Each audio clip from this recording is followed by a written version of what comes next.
The golden afternoon sun filtered through the stained glass windows of Westminster Abbey, casting multicolored shadows across the face of the young King Henry VI. At 33 years old, he should have been in his prime. Instead, he sat motionless on his throne, his vacant eyes staring into nothing, trapped in a catatonic state that had gripped him for over a year. The Kingdom of England held its breath, watching their sleeping king with growing unease. In the shadows of the Great Hall, Richard, Duke of York, stood with his hand resting on the pommel of his sword. His dark eyes studied the silent king, his cousin, with a mixture of pity and ambition.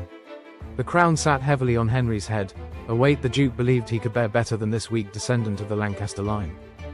The year was 1455, and England was a powder keg waiting to explode. For months, the real power had rested in the hands of Queen Margaret of Anjou, Henry's French wife. She ruled in her husband's stead, surrounded by a court of ambitious nobles who whispered in her ear, chief among them Edmund Beaufort, Duke of Somerset.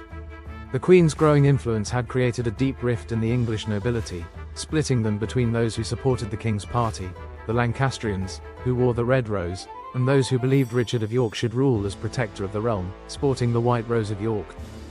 The roots of this conflict reached back decades, to when Henry IV had seized the throne from Richard II in 1399. Though the Lancastrian kings had ruled for over 50 years, their claim to the throne was not as strong as that of the House of York, who could trace their lineage through the female line to an older son of Edward III. This dynastic dispute, combined with Henry VI's incompetence and occasional madness, had created a perfect storm. Richard of York had already served as protector once before, during an earlier bout of the king's illness. He had ruled well, bringing order to the realm's finances and stability to its governance. But when Henry recovered, Somerset and the Queen had pushed York aside, stripping him of his powers and forcing him from court. Now, with the king once again lost in the fog of his mind, York was determined not to be so easily dismissed. The tension finally broke on a spring morning in May 1455. Word reached London that York and his allies, the mighty Earl of Warwick and the Earl of Salisbury, were marching south with an army. Queen Margaret and Somerset responded by moving the helpless King Henry to the town of St. Albans, gathering their own forces around the royal standard. On May 22, 1455, the streets of St. Albans would run red with English noble blood, marking the first battle in what history would remember as the Wars of the Roses. It was a conflict that would tear England apart for 3 decades, pit cousin against cousin, father against son, and forever change the face of English monarchy. The stage was set for a drama of betrayal, ambition, and power that would rival any fictional tale. In the words of the chronicler John Warkworth, in these days began the trouble and the war between the lords of England. The sleeping king would soon awaken to find his realm descending into chaos, as the roses of Lancaster and York prepared to water England's soil with blood. Dawn broke over the market town of St. Albans on May 22, 1455, revealing an eerie quiet that had settled over its narrow streets. Behind hastily constructed barricades, Lancastrian soldiers clutched their weapons, their red rose badges gleaming dully in the morning light. The Duke of Somerset had positioned his men well, blocking the main approaches to the town centre where King Henry VI waited in St. Peter's Church, praying for peace even as war approached his doorstep. Richard of York's army arrived from the east, their white rose banners snapping in the spring breeze. The Duke had brought with him his most trusted allies, the Earl of Warwick, a man whose ambition and military prowess would soon earn him the name Kingmaker, and the Earl of Salisbury, whose strategic mind had helped plan this day's work. Before ordering the attack, York made one final attempt at negotiation, sending heralds to demand the surrender of his archenemy, Somerset. Queen Margaret, watching from a window near the king's position, urged Somerset to stand firm. "Give no quarter to the traitor York," she commanded, her French accent thick with emotion. "He comes not for justice, but for the crown itself." Somerset, knowing his life would be forfeit if he surrendered, needed no convincing. The battle began at 10 in the morning with a frontal assault by York's forces against the barricades. The streets of St. Albans, never designed for warfare, became a deadly maze of ambush and counter-attack. For hours, the two sides remained locked in stalemate, neither able to gain the advantage. It was the young Earl of Warwick who changed the course of the battle, and with it, English history. Warwick, just 27 years old but already showing the tactical brilliance that would make him legendary, discovered a weakness in the town's defences. Leading a force through the gardens and houses of St. Albans, he broke through the Lancastrian lines from an unexpected direction. The surprise attack shattered the defenders' formation, and the battle devolved into savage hand-to-hand combat in the streets and marketplace. Somerset fought like a lion at bay, knowing capture meant death. He made his last stand in an inn called the Castle, cutting down several Yorkist soldiers before finally falling to a rain of arrows. His death marked the effective end of the battle, though fighting would continue for another hour as the Lancastrians realized their defeat. The human cost was shocking for such a brief engagement. Along with Somerset, the Earl of Northumberland and Lord Clifford were killed, all three being among the highest-ranking nobles in the realm. King Henry himself was wounded by an arrow, though not seriously. When York finally reached him, he found the king sitting quietly under a tree, attempting to read a book even as the sounds of battle died around him. The aftermath of St. Albans would reshape English politics. York once again became protector of the realm, with the Earl of Warwick gaining prominence as his right hand. Queen Margaret, however, was far from defeated. She retreated north with her young son, Prince Edward, building a network of allies who remained loyal to the Lancastrian cause. The Queen, who had once been dismissed by many as merely a foreign bride, revealed herself to be a formidable political operator. The years following St. Albans were marked by an uneasy peace that everyone knew couldn't last. York's protectorship ended when King Henry recovered his senses in 1456, but real power remained elusive for both sides. The Queen and her new advisors worked tirelessly to undermine York's influence, while Warwick used his position as captain of Calais to build up a powerful military force across the Channel. The period from 1455 to 1459 saw England divided into armed camps. Noble houses throughout the country began calling up men and stockpiling weapons. Old feuds were revived under the banner of Lancaster or York, and ancient blood ties were strained as families split their loyalties between the Roses. In the north, the powerful Earl of Northumberland's son swore revenge against York for his father's death. In the south, Warwick's influence grew as he demonstrated his skill not just at warfare, but at the equally deadly game of political manipulation. The Second Battle of St. Albans was still to come, along with the rise of Edward of York and the bloody spectacle of Towton. But it was this first clash in 1455 that set the template for what was to follow: swift violence, shocking brutality, and the destruction of the old chivalric order. England had entered a new age where noble blood could be spilled without consequence, and where a crown might be won by force of arms rather than right of birth. As summer faded into autumn in 1459, the storm clouds gathered once again. Queen Margaret had rebuilt her forces, while York's alliance with Warwick had grown stronger. The next phase of the war would prove even bloodier than the first, as both sides abandoned the last pretense of reconciliation. The Roses were now fully armed, and their thorns would draw more blood before England's crown found its final resting place. The autumn of 1459 painted England's forests in brilliant reds and golds, but the beauty of the season belied the gathering storm. Queen Margaret had spent 4 years rebuilding the Lancastrian cause, and now she was ready to strike. Her network of spies brought word that the Yorkist leaders were separated: Richard of York at Ludlow Castle, Salisbury in the north, and Warwick in Calais. The Queen knew this was her chance to destroy her enemies one by one. The first blow fell at Blore Heath on September 23, 1459. Lord Audley, commanding the Queen's forces, ambushed the Earl of Salisbury as he marched south to join York. The battle raged for hours under the harvest moon, with Salisbury's tactical genius turning near certain defeat into victory. But even as the Yorkists celebrated, Margaret was moving her main army to trap York himself at Ludlow. The Battle of Ludford Bridge marked a dramatic reversal in Yorkist fortunes.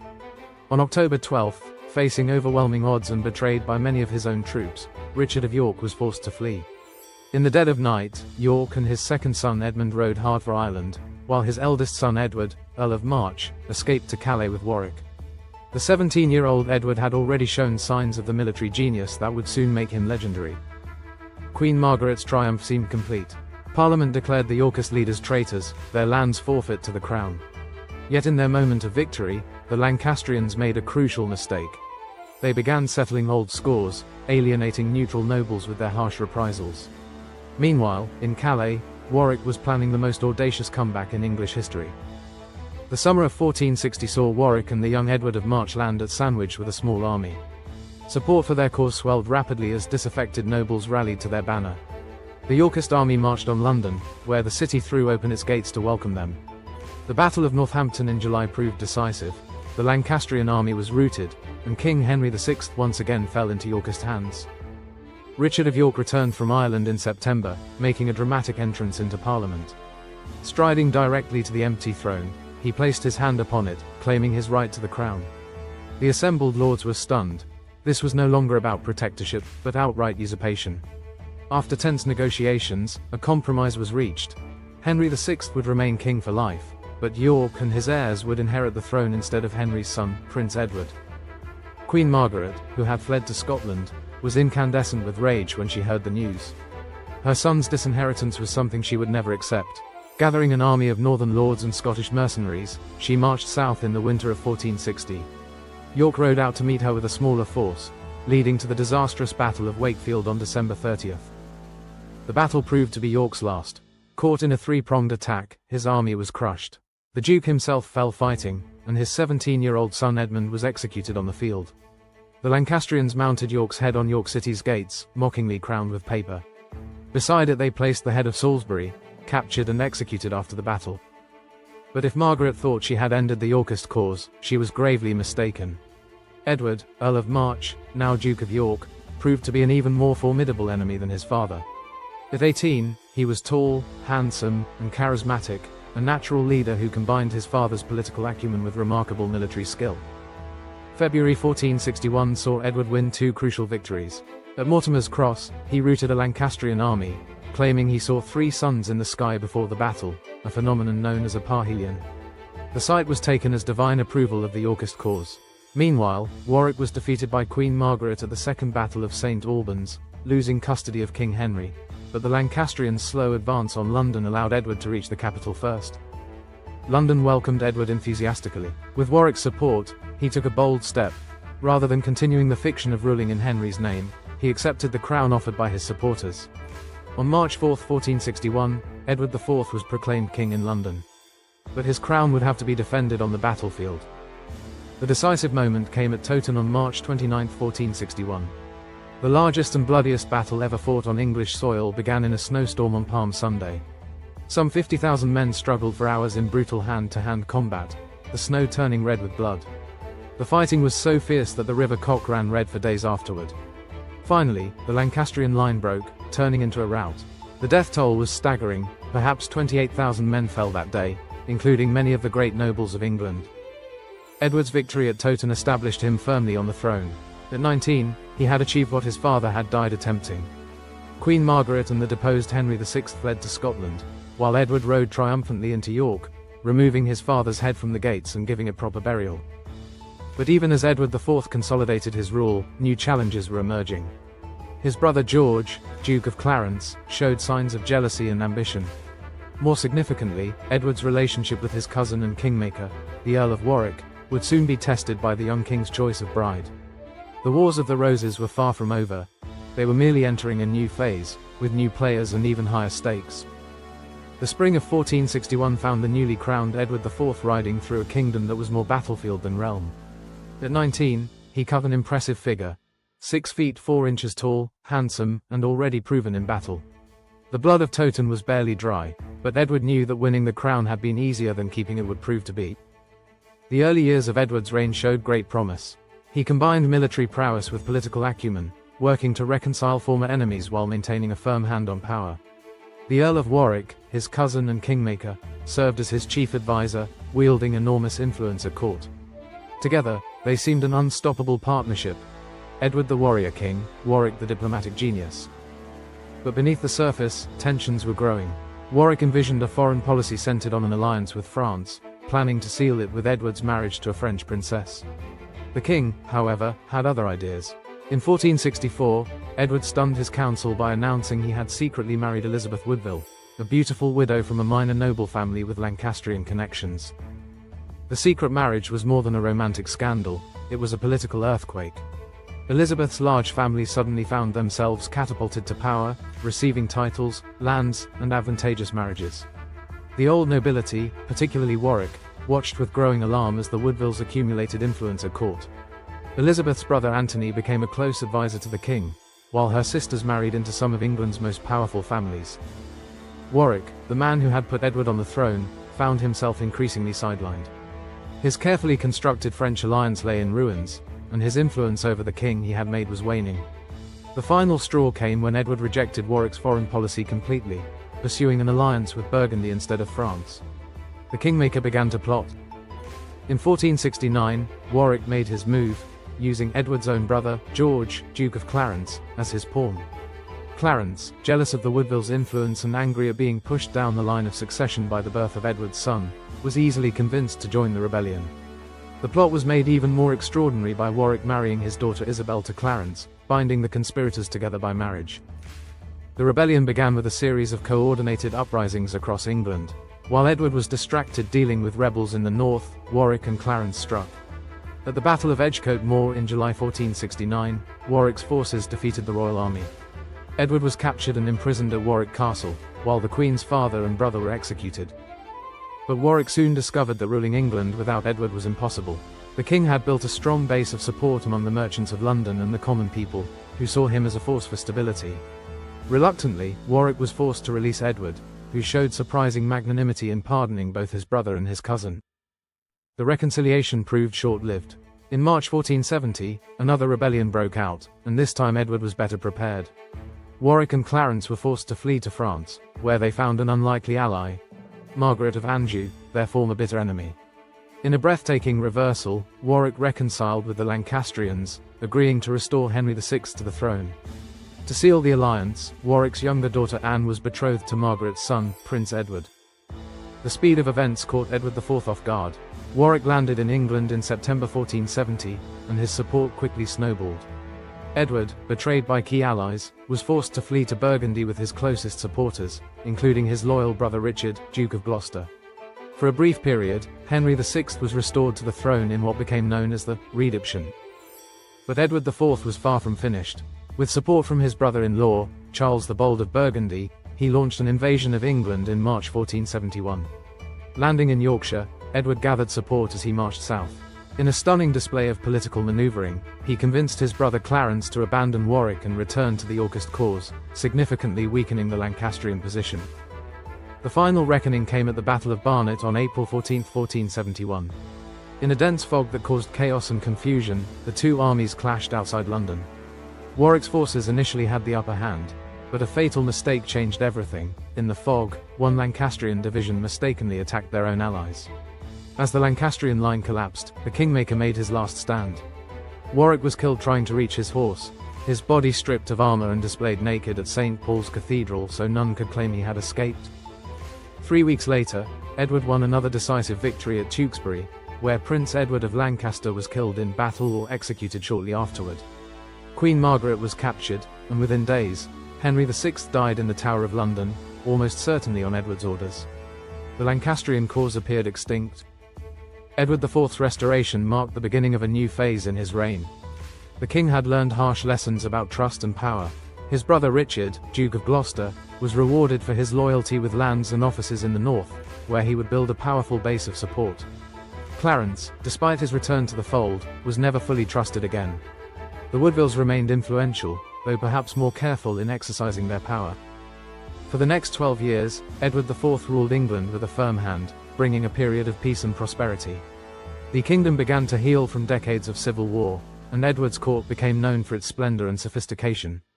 But beneath the surface, new tensions were building. The king's increasing indulgence in luxury and pleasure began to affect his once magnificent physique.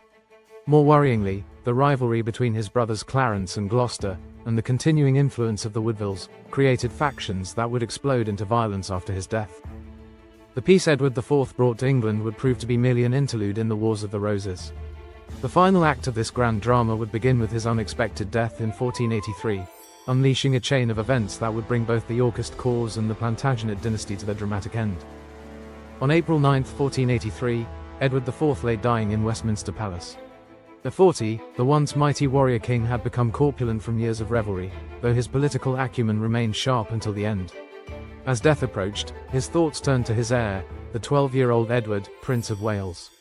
In his final hours, the king appointed his trusted brother Richard, Duke of Gloucester, as Lord Protector, believing him the only person strong enough to hold the kingdom together during his son's minority.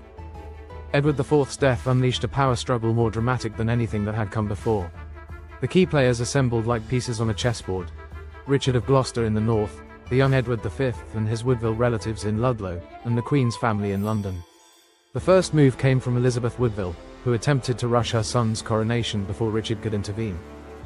Richard, however, proved faster. Moving with decisive speed, he intercepted the young king's party at Stony Stratford.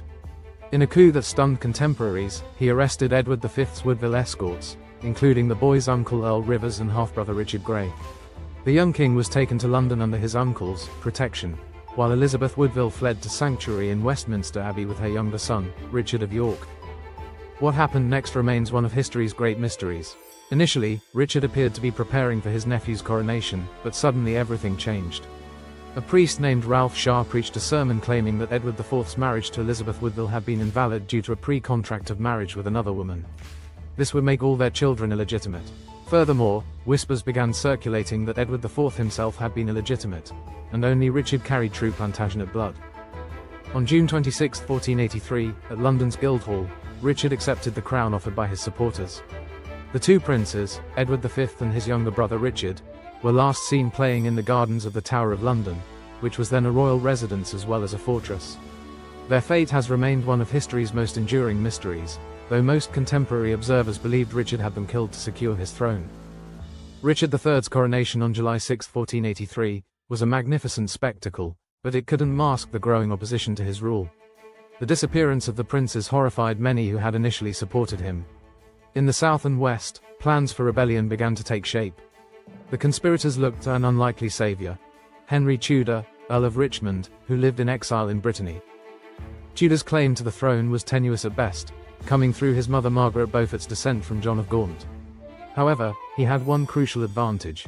He promised to marry Elizabeth of York, Edward IV's eldest daughter, uniting the houses of Lancaster and York. As Richard III's support crumbled, Tudor's prospects improved. The first serious challenge to Richard's rule came in October 1483, with a rebellion led by his former ally, the Duke of Buckingham. The uprising failed largely due to terrible weather, known as Buckingham's Great Water, which prevented the rebels from coordinating their forces. Buckingham was captured and executed, but the threat to Richard's rule remained. Richard's position weakened further in 1484 when his only son and heir, Edward of Middleham, died suddenly. Months later, his wife Anne Neville also died, leading to unsavory rumors that Richard had poisoned her to marry his niece Elizabeth of York himself. Though Richard publicly denied these allegations, his reputation never recovered. Henry Tudor made his move in August 1485, landing at Milford Haven in Wales with a small army of French mercenaries and exiled Englishmen. As he marched east, his force grew as Welsh supporters and English dissidents flocked to his banner. Richard moved to intercept him, and the two armies met at Bosworth Field on August 22.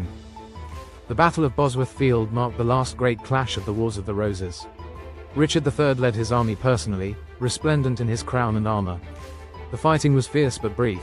The turning point came when Lord Stanley, who had remained uncommitted, suddenly threw his forces behind Tudor. Seeing his position collapse, Richard made one last, desperate gambit. Leading a cavalry charge directly at Tudor's position, he came within a sword's length of Henry before being overwhelmed and killed. According to tradition, his crown was found under a hawthorn bush and placed on Henry's head by Stanley. Henry VII, as Tudor now became, faced one last challenge to his rule. In 1487, a pretender claiming to be Edward, Earl of Warwick, the nephew of Edward IV and Richard III, led a rebellion supported by Irish lords and discontented Yorkists. Though the real Warwick was imprisoned in the Tower, the pretender, Lambert Simnel, gained significant support. The rebellion was crushed at the Battle of Stoke Field, the last real battle of the Wars of the Roses. Henry VII's victory marked not just the end of a civil war, but the end of an era. The Plantagenet dynasty, which had ruled England since 1154, was extinct in the male line. The new Tudor dynasty would rule England for the next century, ushering in profound changes to English society and governance. Henry's marriage to Elizabeth of York, symbolically uniting the red and white roses, was a masterstroke of political theatre that helped heal the kingdom's wounds. The cost of the Wars of the Roses had been staggering. Most of England's ancient noble families had been decimated, creating a vacuum that Henry VII filled with loyal supporters. The power of Parliament increased, while the autonomous power of the nobles decreased. The medieval system of feudal relationships gave way to a more centralized Tudor state. Perhaps most significantly, the wars changed how the English viewed monarchy and succession. Divine right and blood inheritance had proved insufficient to prevent civil war. Future monarchs would need to prove themselves capable rulers, not just rightful heirs. The Tudor dynasty would face its own succession crises, but never again would England descend into such prolonged dynastic civil war. The wars left an indelible mark on English culture and literature. William Shakespeare's history plays, particularly his Richard III, shaped how generations would view this period, while the image of the red and white roses became a powerful symbol of English history. The lessons of the Wars of the Roses, about loyalty, power, and the price of ambition, continue to resonate today, reminding us that the greatest dramas in history are not those we imagine, but those that actually happened.